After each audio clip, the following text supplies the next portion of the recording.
na naman. So, wala kang Nakahide lang ka, yan. nakahide. Ha? Yon.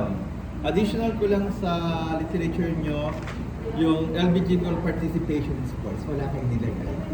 Dapat yung overview nun. Okay. Pinakalimunan. Yun una. Yung participation nila sa mga different kind of sports events. Maghanap kayo ng mga. And then yung live experience ng LGBT individual in educational setting.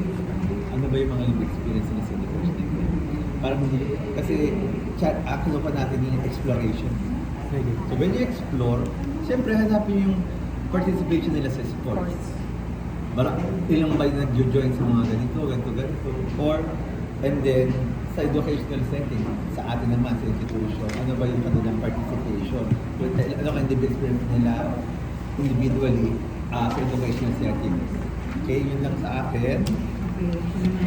So, chapter 2 nyo,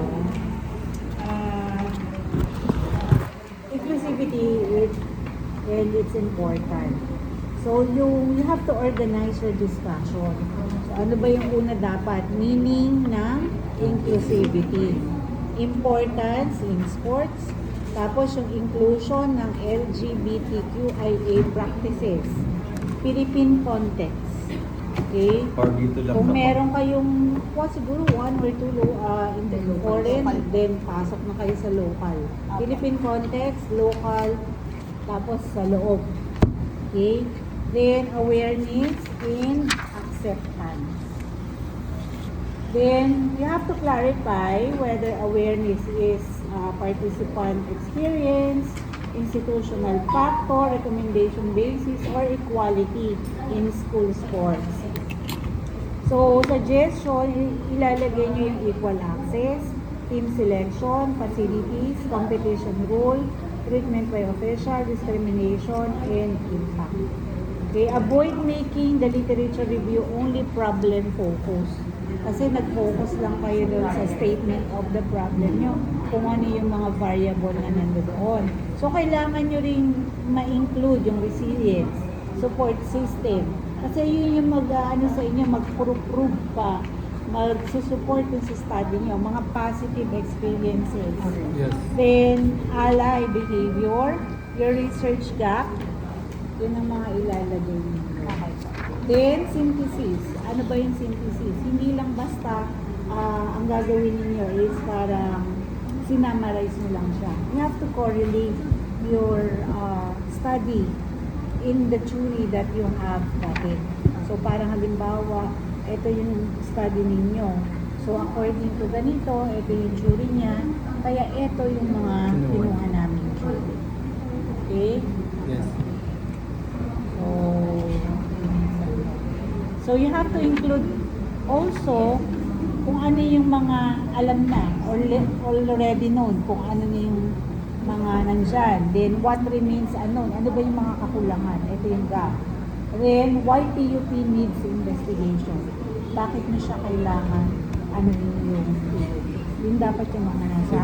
Pwede namin ilagay yung mga since wala mang exist. Oh yes, discussion yan. Pwede naman yun. Okay, next sa 2. Okay, nagkakato. Ma'am, kung sa po. Actually, yung sa tuloy, nakikita ko na ang focus nyo nga is more on Problem more management. on negative. Sa ni Sir Yun nga, yun ang napansin ko. Pag Jane, nasin sa akin mo lang siya. Sa pergant ko po, pwede Basta po kayo sila. magdagdag na lang kami for positive or gawang iwalay Eh, pa dapat kami. din ni Zayn dahil si Gina sa ano siya. Gawa pa sa, ano si kay Dendeng niya.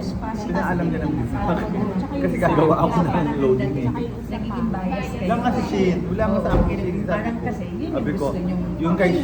Yung negative side, yung sinasabi. So, may more negative. Oo nga, makibigay kay Ma'am Perla si Shin. Kay Ma'am Perla kasi si Shin. Si Jace kaya hindi na Actually, doon nga sa nakakatanda. mga binasa kong sagot nila, Ayan, sinender sa akin, Lolo. na talagang totally na Salamat ka pa. kailangan pa. Oo. Na misinterpret. Oo, pero when it comes, kasi diba, kailangan ng discrimination. Yung iba yung treatment sa'yo, iba yung treatment sa kanya. Pero very ironic kasi ngayon, ang mga athlete natin, most of them, LGBT. So how come na nagkaroon ng discrimination? For me siguro, ang hindi discrimination ang term niya, I think yung na-misinterpret yun, parang hindi Oo, totally sama-sama na sila. Sama-sama sila. Kaya hanapan nyo ng gano'n. Tulad nila ng mga keme. Kung magbanggit ng mga pangalan keme, pagbanggit ka pa ng banggit ng pangalan. Misconception, Ay, misinterpretation, yun lang ang hinahanap. Visit ka man. Takletak talaga. Hindi.